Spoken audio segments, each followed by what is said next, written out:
Hi, good afternoon, ladies and gentlemen. Thanks for joining in. I think we are just waiting for some of our other esteemed customers to join in. So just give us a minute or so, and I think we should be on.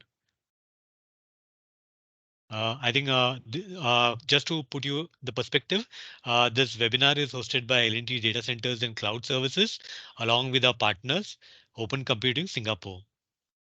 So my name is Satish Shetty.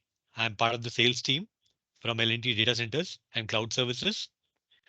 I also have my colleague Vinal Vahane, who will be joining me for this webinar. Hello, everyone. Hi Vinal. I think we just need another a minute or so before we can be joined by our main guest, Mr. Wilson Joseph, who is from Open Computing, Singapore. I think we should wait for next 2 to 3 minutes. Yeah, and then we should Yeah. start. Yep. I think it's a cool Friday afternoon, and I'm sure we are all waiting for the weekend to begin. And hence, I'm thankful to all of you for joining in for this webinar. We will make it very crisp and interesting for all of you. Of course, one of my other colleague or my guest speaker is about to join, but I think we can start right now. So as I said, let me reintroduce myself because there are other people who have joined in. So my name is Satish Shetty. I'm part of L&T Data Centers and Cloud Services team. I also have my colleague Vinil Vane, who's on your screen, who will also be a part of this session. I think L&T Data Center is the latest entrant for in the L&T part, L&T Limited. And L&T as a company does not need any introduction as such. I'm sure to our audiences out here. L&T is considered to be a nation builder and for the past 8 decades. And it has a lion's share in literally building India from where it was to where we are today. And today India is a strong and a powerful nation.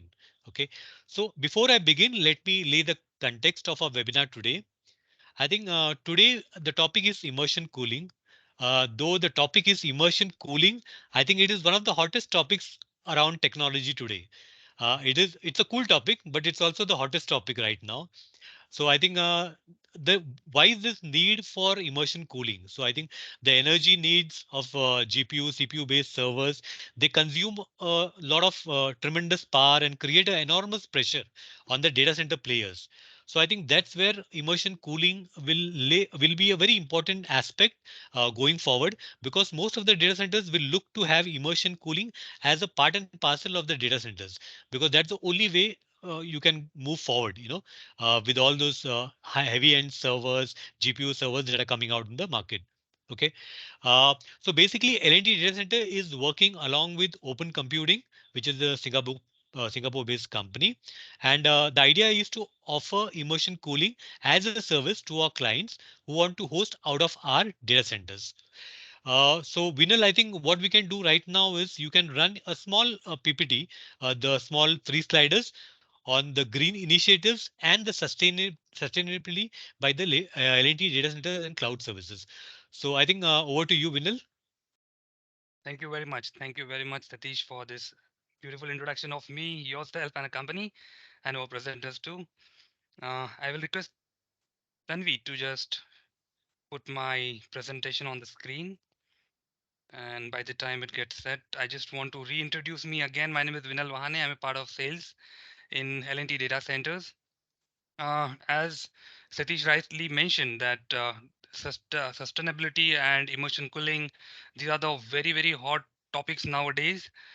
So I will just give a brief in next 8 to 10 minutes that why immersion cooling and why sustainability and what L&T as a data center provider in India doing in as far the sustainability of data centers are concerned, and how immersion cooling is a best solution for the people who wants to have a sustainability in their IT infrastructure or in the data center.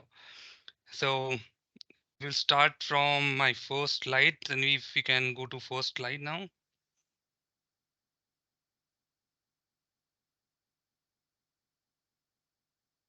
Thank you. So whenever we talk about data center, the two things which comes into our mind is land and power, wherein power is a very major factor. So according to a few of the reports, I have gathered few information, few facts. So 2% of the global electricity consumption across the globe goes only to data centers. The second fact is the average data center consumes about 1.8 megawatt of power, which is equivalent to the power used by any small town.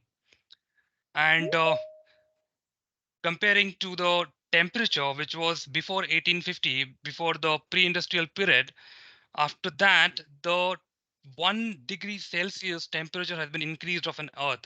So global warming is no more myth. It is actually happening. The average data center uses about 1.5 million gallon of water per year. So this is the kind of water usage is done by data centers. And data centers are the, as you know, there are so many devices, compute devices, storage devices, and all other electronic devices are required in data center. So data center is one of the major source of e-waste today. The demand of data will definitely grow, and it is expected by 2025 it will be grow by 60%. So the data growth is happening, which require more compute, which probably will increase the demand of sustainable data center. So these are the few facts. There are so many other facts as well. So from this particular slide, I just wanted to convey that global warming is happening, and that is not a myth anymore. And we actually need to look after the sustainable data center and the solutions toward making our data center more sustainable.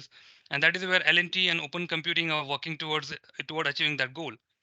Tanvi, please go to the next slide.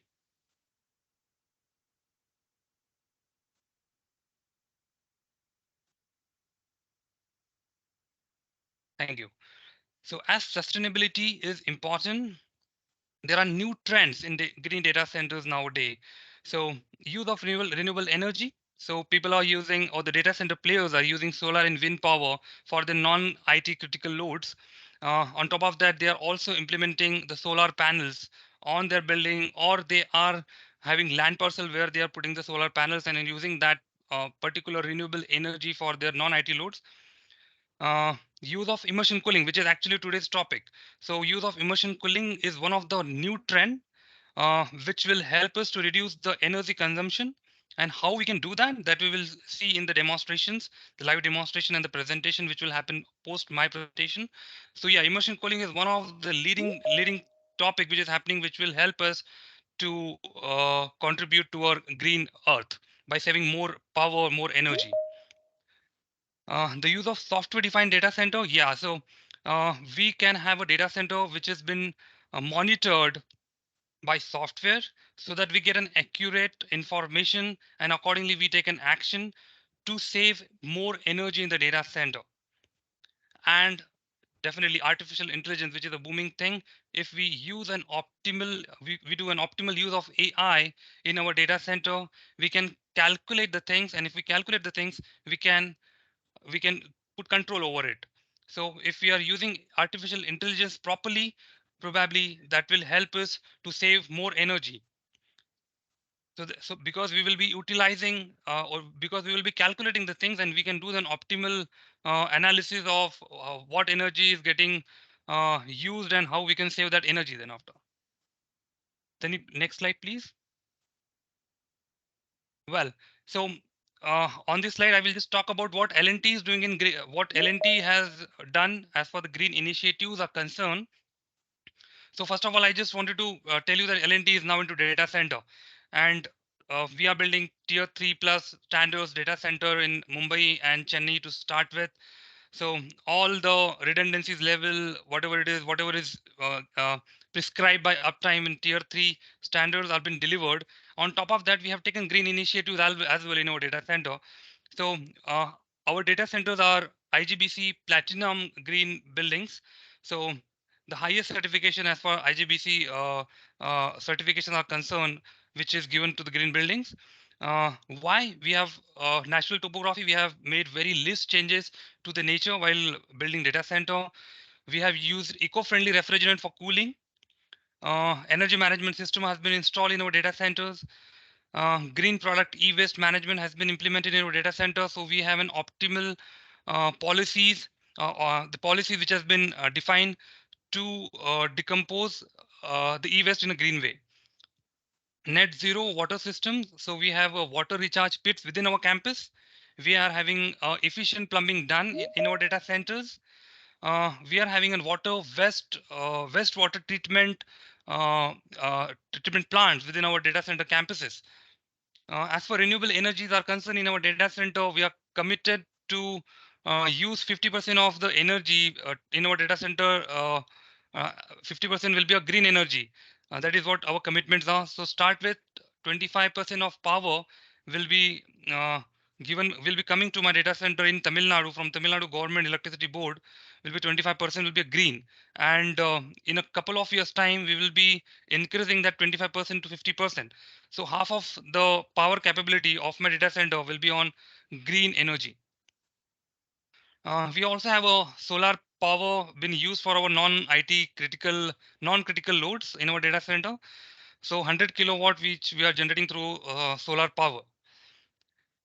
We have replanted around 100 plus trees in our campuses.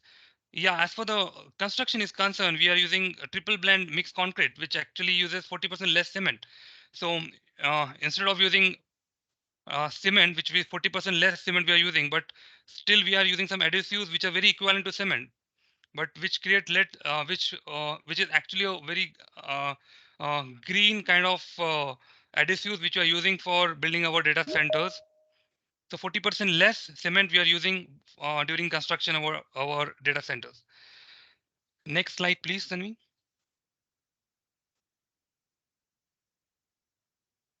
Well, so as I said, we are building data center. So this is my first data center in Chennai, that is 30 megawatt, IGBC Platinum certified, 3,000 rack, career neutral. So all tier 3 standard we have maintained here. Redundancy is built on power, on cooling. Everything is redundant in N plus N and N plus 1 configuration.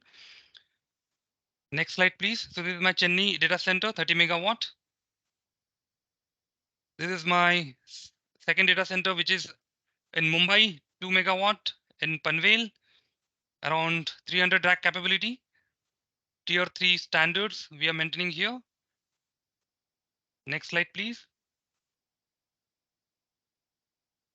What we wanted to achieve is, we know data centers are booming. We know data growth is happening.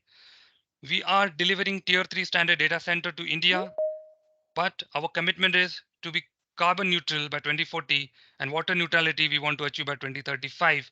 So we want to help India with whatever data growth is happening by introducing our green data centers, and we also want to contribute toward the sustainability and to give our future a more greener earth. That's all from my end. Thank you. Over to you, Satish.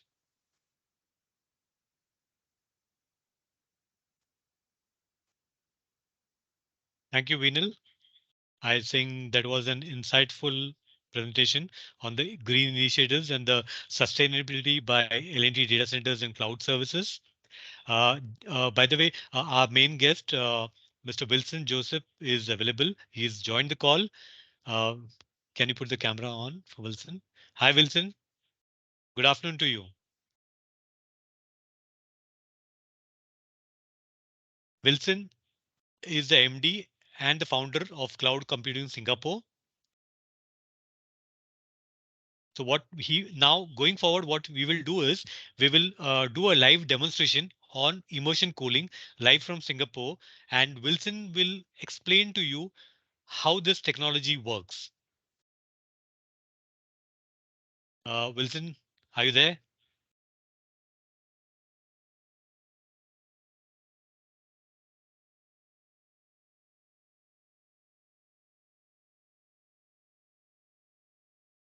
Uh, I think while Yeah, can you we hear me, wait. please? Yeah, hi, Wilson. Hi. Okay, good. Yeah, Hi, good. So yeah, my so name is Wilson, I just Wilson. give you a yeah. I'm the founder and managing director of Open Computing Singapore, and we are providing green DC solutions across APAC, including India.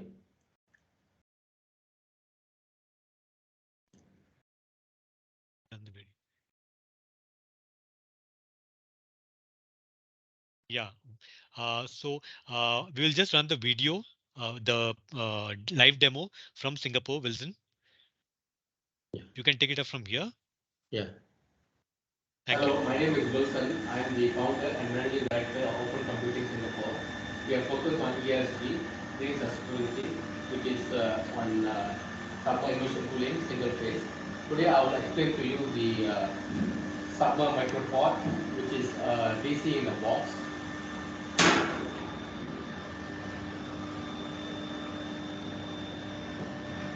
It's 6U, and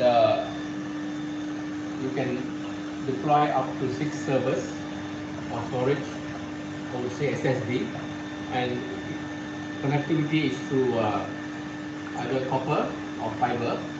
And this is the dry zone where you can see that we can mount switches, and over here we can mount a PDU. This is a stainless steel tank which supports. As you can see on the video, it's the Submer micropod, which is DC in a box, and it is IP67 certified, and the pod uses smart coolant, which is a non-dielectric fluid, which is non-toxic, biodegradable, non-flammable, and the flash point is 200 degrees.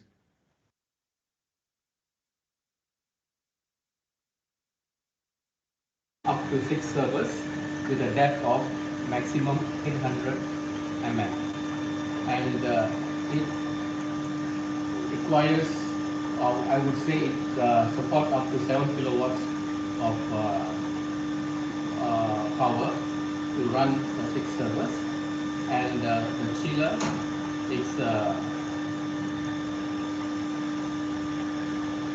4 kilowatts, and total the entire micropod it requires up to 11 kilowatts.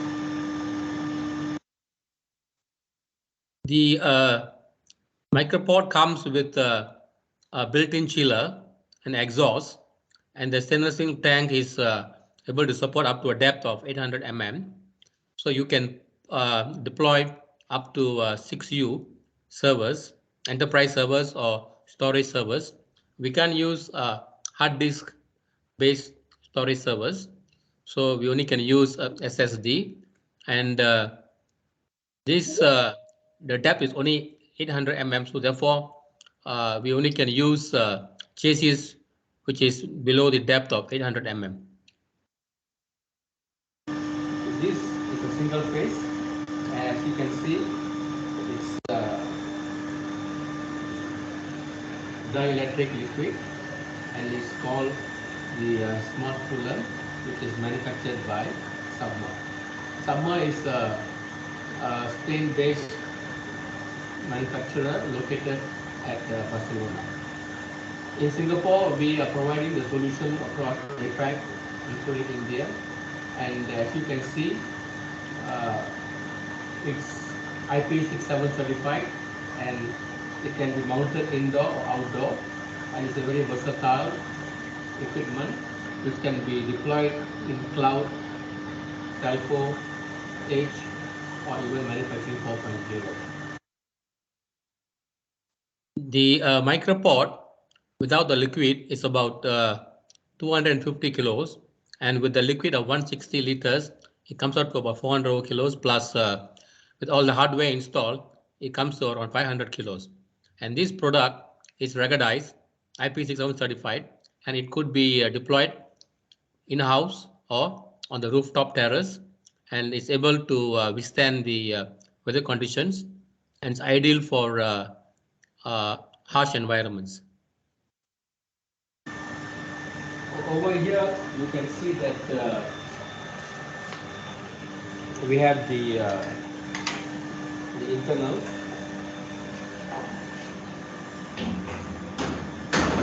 how it works. The hot liquid, right, will be cooled by the chiller, and after the liquid is cooled, it comes back into the tank. And that is setting here where you can set the ideal temperature according to your requirements. And at the back, you will see there is the micropod design. It's a closed loop design. It does not require water, right? And the liquid, once it's heated up, it will be sucked into the pipes and it's cooled down by the chiller, and the cold liquid is pumped back into the tank. And as you can see, and the knob, which is red in color, that is to do the settings. You can set your ideal temperature when you are deploying the servers.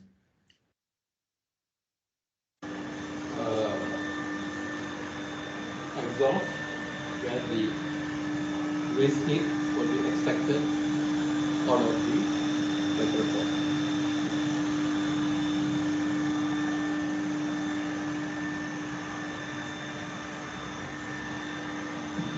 So I hope this short, simple presentation gives you an idea what the summer micropod could do and how it could assist your organization to implement a POC so you can understand and run deployment to achieve lower carbon footprint, minimize water usage, as well as reduce energy consumption.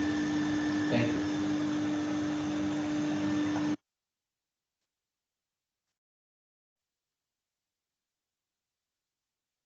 This micropod is an ideal platform for small cloud deployments, for telco edge, or even for smart manufacturing.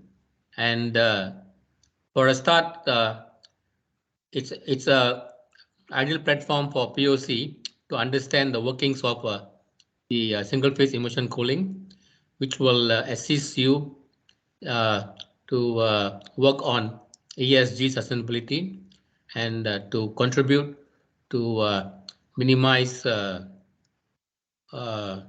carbon footprint, and also to enhance the lifespan of the servers, as the servers in the liquid are prolonged lifespan, and it's able to uh, give you a few more years of extra mileage. Thank you. Yeah, thanks, Wilson. I think most of the audience who are there on the webinar right now would have loved to see, I would like to see your demo, and I'm sure they would have got a little bit more on immersion cooling, how it works, how the technology works, what are the parts of that. But at the same time, I would also request that can you, I mean, say something more about open computing, the company, what is the portfolio all about, what all you have in your portfolio. I think that will give more insights to all the people who are present on the webinar. And before you start, just a request to all the people who are there on the webinar. In case you have queries, you can post them on the chat, which is open right now. And at the same time, at the end of the session, we'll have a open Q&A session also. So either you can hold on till then, or if you have it right now, you can put on the chat and we'll have it answered by Wilson. Wilson, I think you can take this up and start with more on open computing. Okay. Open computing is established in 2017, and for the last 5-6 years, we have been focusing more on ESG sustainability to reduce carbon footprint, minimize water usage, and also to reduce energy consumption. For open computing, we have a hybrid solution, which is once it is the immersion cooling single phase, and the other is OCP, Open Compute. We are a member of the Open Compute Foundation. It's on air cooled, powered by DC board, so that you could reduce the OPEX in a DC environment by up to 50%.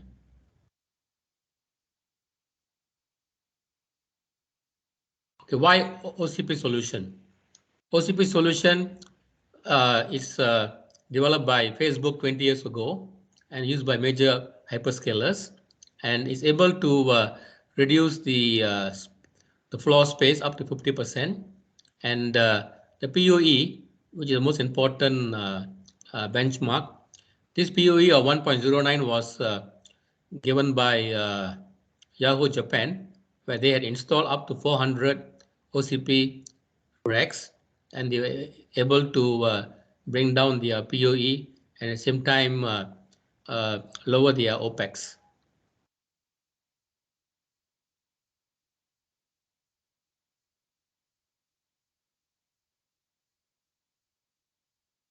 So there is a difference between 19-inch rack and OCP 21-inch rack.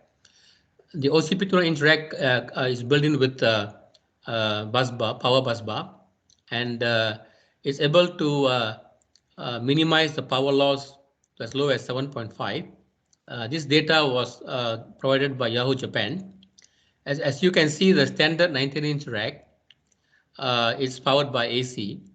So when you deploy a AC rack in the data center, the power coming into the building is AC, then it converts to DC, and then it comes back to AC. In such an architecture, you will lose up to 27% of power loss. And so therefore, by just powering up a OCP-based server running on DC 12 volt, your power loss is only about 7.5. So there is much lower OPEX, and it will definitely increase the cost of running the operations in the data center.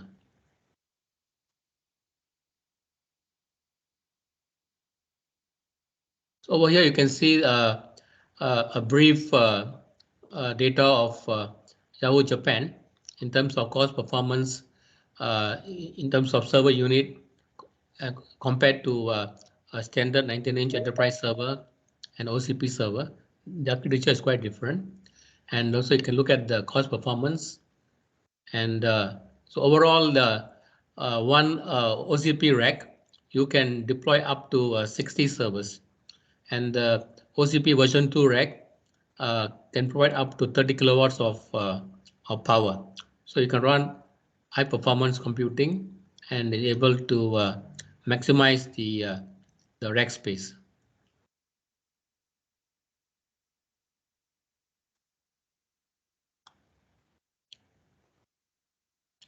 Okay, we are the solution provider for APAC, working with Submer.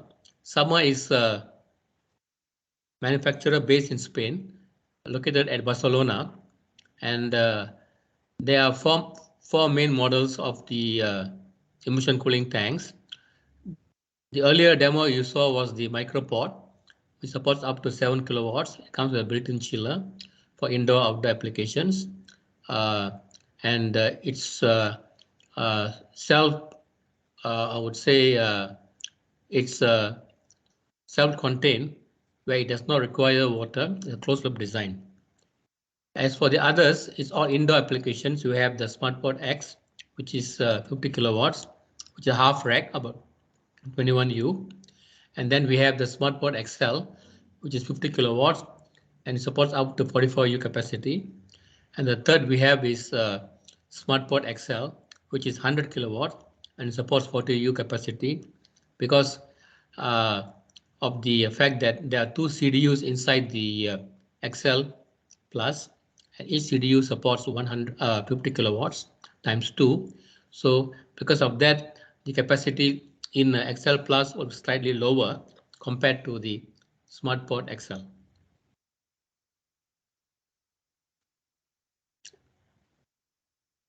So this is a standard architecture in a DC environment, and I'm sure most of you could be familiar with the layout. And in the next slide, I will show you how we are deploying the immersion cooling tank. Okay, As you can see, it's a very simple design architecture. We use cement floor. We don't use raised floor. We don't use cracks. We don't use chiller. We have a water tank and we have the adiabatic dry coolers with pumps, and we have the pipes which are running in and out. The inlet is 32 and the outlet is 37, and we are able to achieve a POE of below 1.1, and we just need the tanks, the uh, uh, uh, the water tanks, the immersion cooling tanks, the dry coolers, adiabatic dry coolers, and the water pumps, along with the monitoring system. And overall, the capex is much lower, and in 2 to 3 years, you're able to minimize your OPEX.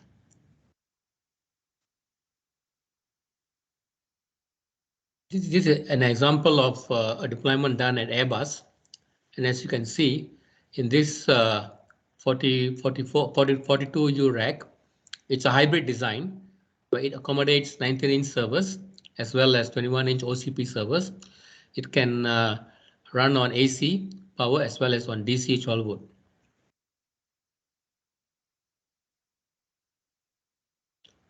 So thanks for your time.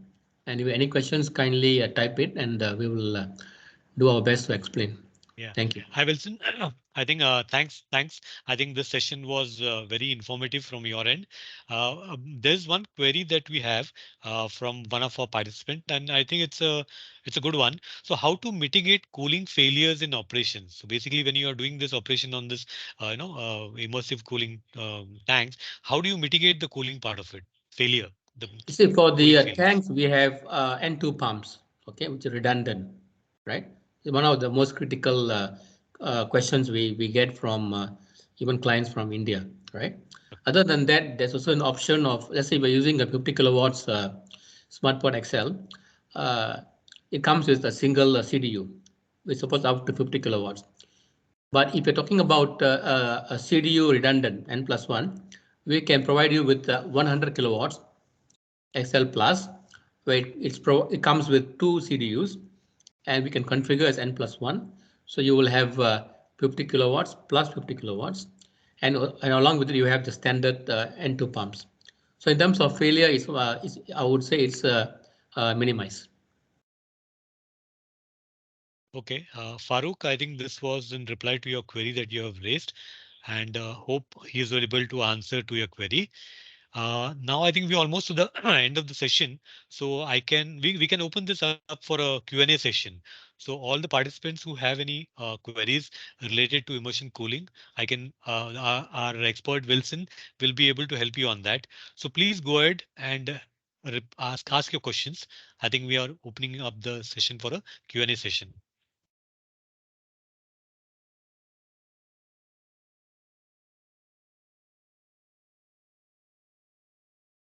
Okay, I think Farooq again has a couple of queries. So Wilson, the query is the individual server possible or the entire pod needs to be taken down? So for example, let's talk about 50 kilowatts or 100 kilowatts tank. We can plug in 42U or 44U servers, assuming each it's a 1U server, right? So there will be 44 servers inside the tank. And if one server were to fail, right, you can just uh, switch off the that particular server and pull it out, and the other servers are still running, and there's no issues to the operations. Okay.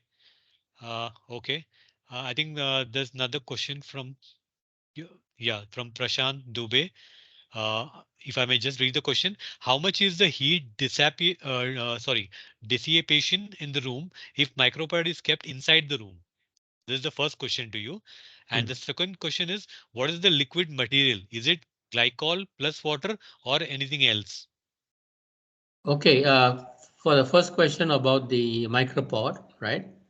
The exhaust, you can create a funnel, right, in a closed environment, and it can designed as an exhaust so that the heat can be thrown out of the room to the outside environment. Okay. And the second query was about the liquid material. Is it a glycol plus water or any? Is it No, no, some other liquid? it's I would say a dielectric fluid, right? Hydrocarbon based.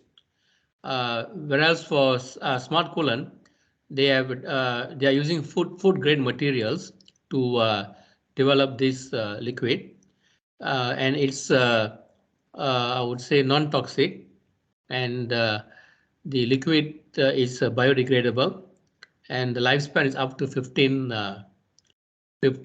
years. Just that every 6 months we have to uh, check the quality of the liquid to ensure it's not contaminated. Just like your car engine oil, every 6 months it's recommended to just check the oil and ensure that everything is fine. The same procedure. So every 6 months you can just do a basic test to ensure that the liquid is not contaminated. Okay, and I think Prashant has a couple of more queries. So he also wants to know what is the max temperature of the exhaust air. See, for which one? Are you talking about the micropod or are you talking about the smart pod? Prashant, if you are there on the call, you can just. Okay, so yeah, 1 second. Micropod. He's asking about the micropod only. Yeah. See, the temperature of the exhaust, right? It could be around 50 to 55 degrees, right? Okay. Uh, So so, Yeah, so go ahead. in Go ahead. in the environment with the AC running, right?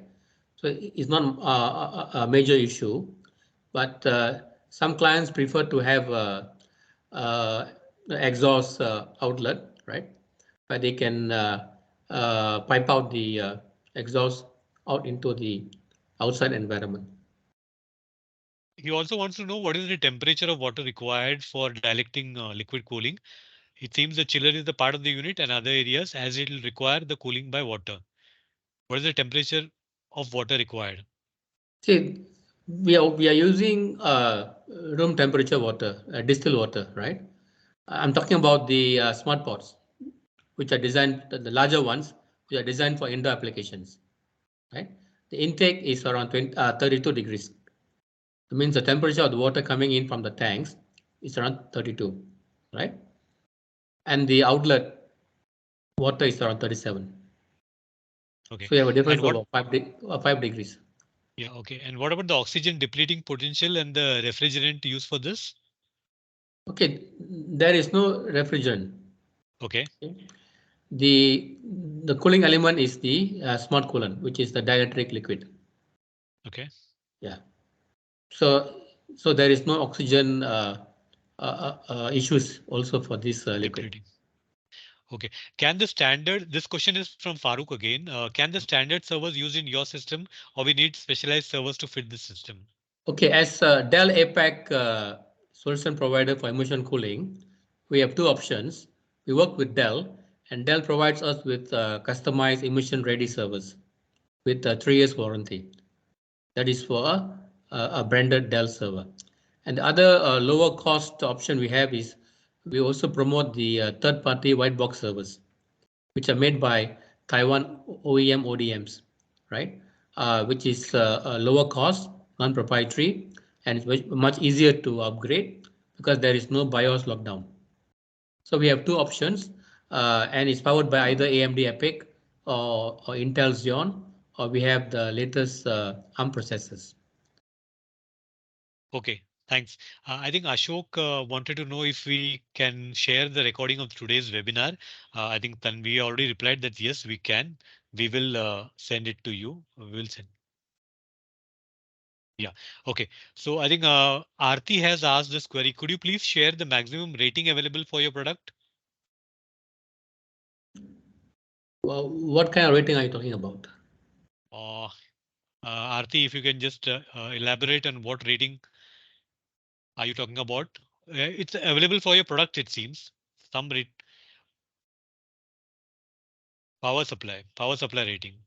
Okay, for power supplies, right? We have two Yeah. versions. One is a CE version and one is UL version, right? And therefore, what we can do is that once if she can provide us the email ID, we can forward her more tech information about Uh-huh. these two electrical settings, which she Okay. can have a look. Yeah, I think it's the question from Prashant next is also similar. Can we get the technical details of the unit we are discussing? I think you discussed the micropod, right? Hmm. So some technical details of the unit that we are discussing. Yes, yes, we can provide the tech brochure on the micropod as well as on Okay. the smart pod series, Mhm. 50 kilowatts, 100 kilowatts, or even the 30 kilowatts. We can provide, not an issue. Okay. I think that I think in a way sums it all. I think most of the questions are answered. Even if some more queries, we can still hold on. I mean, we are open to queries. Anyone wants to know something more on this, definitely we can come back to you on a one-to-one. But right now, if you have any queries, please do come forth. We will try to answer it. It's not every day that we can get hold of Wilson, so I think he'll be definitely more than happy to answer your queries. Yeah, I think again, yeah, Aarti has just shared her email ID. Aarti will definitely come back to you with the details.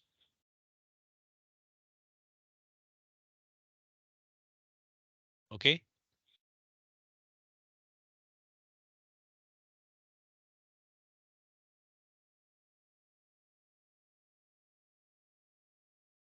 So since there are no more queries from any one of us from the participants in the webinar, I think I'd like to take this opportunity to thank you all on behalf of L&T Data Centers and Cloud Services, who all took out the precious time to join this webinar, and also to my guest Wilson for sharing all the info on immersion cooling, and my colleague Vinil Vahane. Thank you very much. Thank you all. Have a great weekend. Thank you. Bye. Thank you. Thank you. Bye. Thank you.